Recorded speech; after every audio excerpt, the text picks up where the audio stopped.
Et bonjour, cette pleine lune en Scorpion du 12 mai.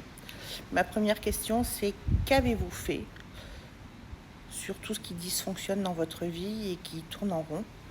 Quels actes vous avez posés pour pouvoir changer certaines choses? Et de ça va dépendre comment vous allez vivre cette pleine lune. Cette pleine lune en Scorpion, le Scorpion, c'est non seulement quelqu'un de très spirituel, mais c'est aussi quelqu'un qui pique. C'est quelqu'un qui est impulsif. C'est quelqu'un qui est entier. C'est quelqu'un qui aime à en mourir parfois. En tous les cas, pas toujours de manière raisonnée. Et on a à l'opposé la terre, la raison, les obligations. Et c'est comme si les deux embouts ne se connectaient plus. Et du coup, il y a une espèce de dissonance qui est là. C'est la dissonance qui est à l'intérieur de nous et qui nous est proposée d'être réglée. Cette pleine lune en Scorpion, c'est comme si c'était un Rubik's Cube et qu'on est en train de remettre les facettes du Rubik's Cube au bon endroit, sans prendre le temps de réfléchir, mais vraiment de manière très rapide. Donc on n'a pas forcément le temps de comprendre ce qui va se passer, mais il va se passer des choses assez importantes, des choses assez fracassantes, et notamment au niveau de tout ce qui est relationnel, couple, mais dans la relation que tu as aussi avec toi-même. Il est bien évident que ceux qui sont du signe du Scorpion ou Scorpion ascendant Scorpion, ça va switcher pour eux.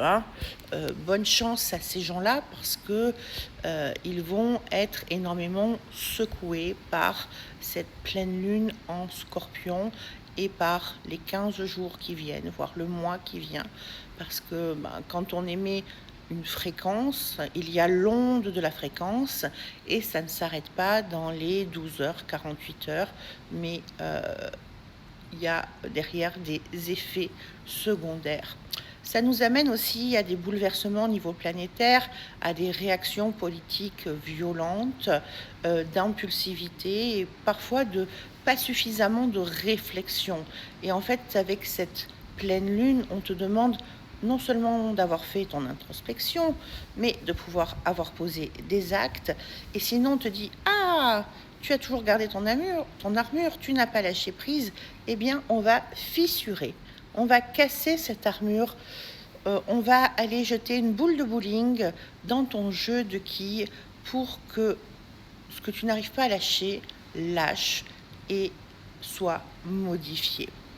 C'est donc la destruction pour la reconstruction. Ça veut dire qu'il y a beaucoup de choses qui vont bouger, beaucoup de choses qui vont s'écrouler.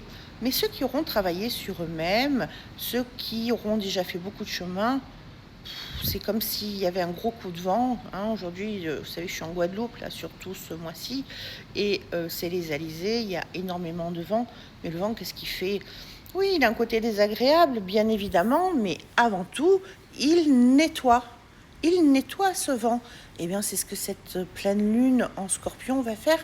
Elle va nettoyer, mais nettoyer en profondeur pour pouvoir laisser pousser quelque chose de nouveau derrière et vous forcer, entre guillemets, à devenir la meilleure version de qui vous êtes et sortir de vos retranchements. Osez voir la vérité en face. Voilà ce que vous propose cette pleine lune. Donc, je vous souhaite plein de courage et je vous dis à demain. Bye bye.